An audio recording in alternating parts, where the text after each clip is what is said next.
What's up, guys? Chef Yagami here. Decided to do a commentary on my top 5 favorite anime characters of all time, throughout all the animes I've seen, and I've seen a lot. So let's get it going. We'll start off from number 5, obviously, which I would have to say is Kasuma from Kazo Stigma.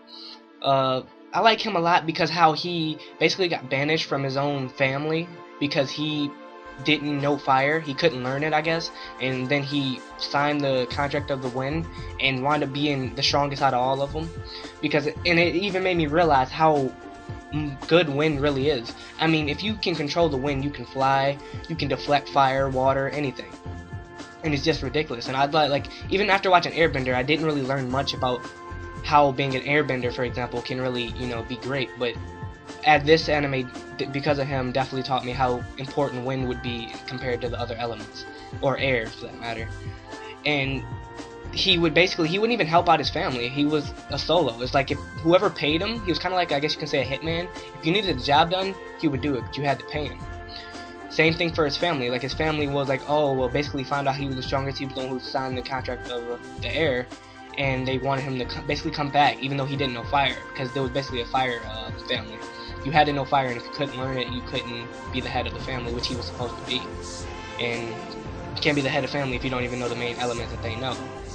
And he wound up just still coming back to the family because they paid him so he could take down, the enemies that he had to do and whatnot. Not gonna go deep into the anime. So number 4. I have to say, I'm gonna give it to Lucy, aka Mew, from Elfen Lied. Great anime, short anime by the way, 12 episodes.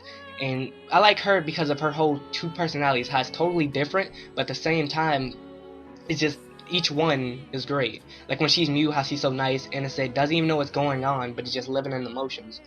How, I don't remember the main character's name. Well, she's technically the main character, but the guy, but how he kind of felt something in her because he basically was her best friend when she was little, when she was Lucy, and he had to move away, and he wound up, she killed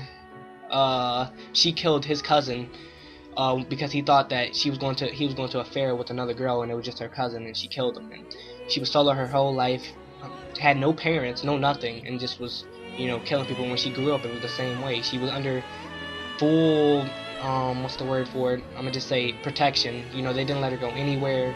She was just locked up, couldn't even see, because if she sees you, she was evil, so she would just kill you. And then when she finally got out, she met up with him again.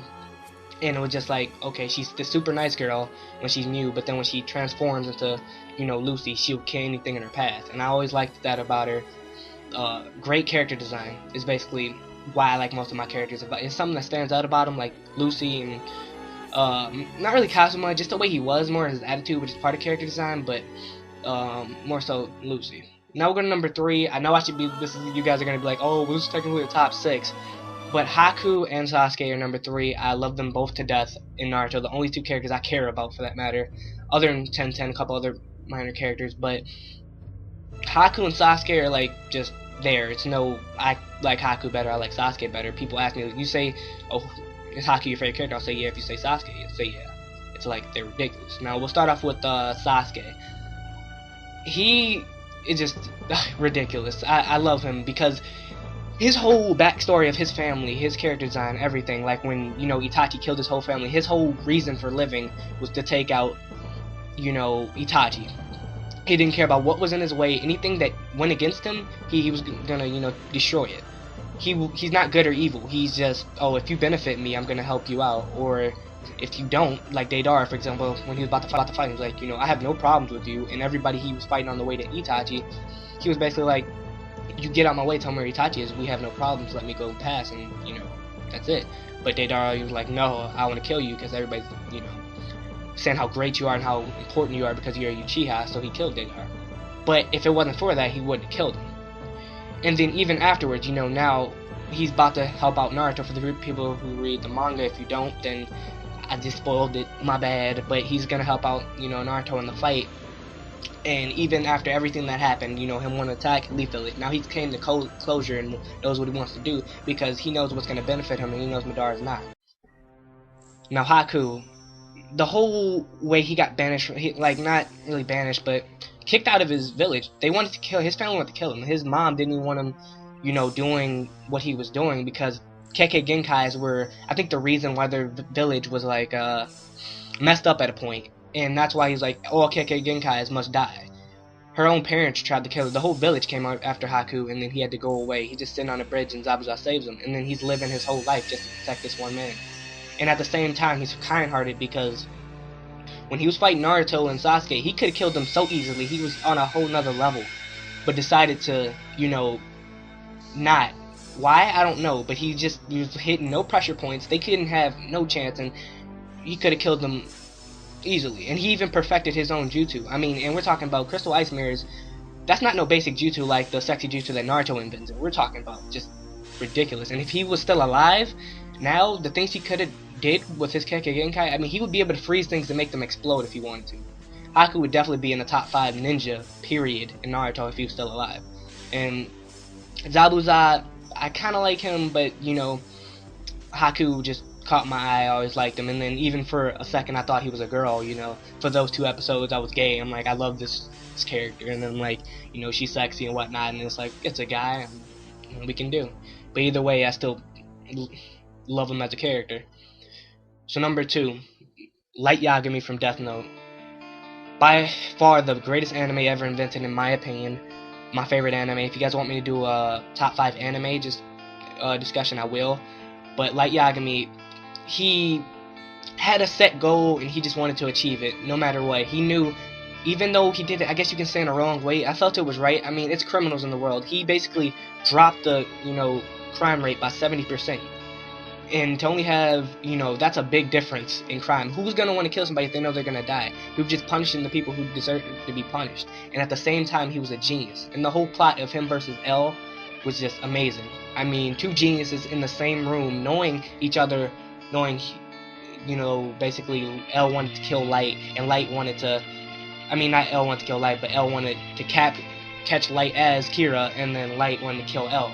They knew who each other was, but, you know, couldn't do anything about it until basically Light figured out his real name, and then L figured out enough evidence to have everybody go against Light. And just, he was amazing. And then even the people who he met, he was just using them, you know, the Shinigami realm. He basically had the Shinigami kill L, even though knowing, you know, he didn't care about, what's her name? Well, basically his girlfriend. I don't remember her name. Misa Amane. Anything that got in his way, just like Sasuke, is why I like him, because those 2 characters have a lot in common. It was all about the goal. That's all that mattered to them. It didn't matter who was in their way. Even got his dad killed, basically, because of his goal. And I love characters like that, that it shows a lot in character design. Number 1, Neliel to Orzuang from Bleach. Bleach is a good anime, but Neliel, just the way she looks is awesome, and the whole how she is half horse, and at the same time is so kind-hearted. Even when she was going against Natora, she didn't want to, you know, hurt Natora the first time, and he basically cracked her mask and made her go little, and even, you know, she knew what she had to do the second time. And by far is probably stronger than all of the Espadas, in my opinion.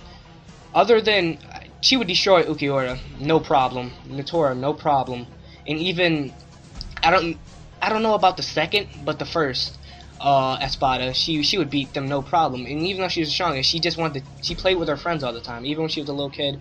And then when she grew up, she just hanged out with I don't know what they're really called, I forgot the name for them, but I'm gonna just call them monsters. You know, she hung out with the monsters all day, even when she was older. That's all they did was play, even at a grown age. And then when it came to do what she had to do, she would do it.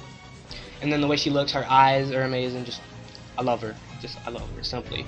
But overall, those are my top 5 anime characters. Tell me what you guys think. Who's your top 5 and why?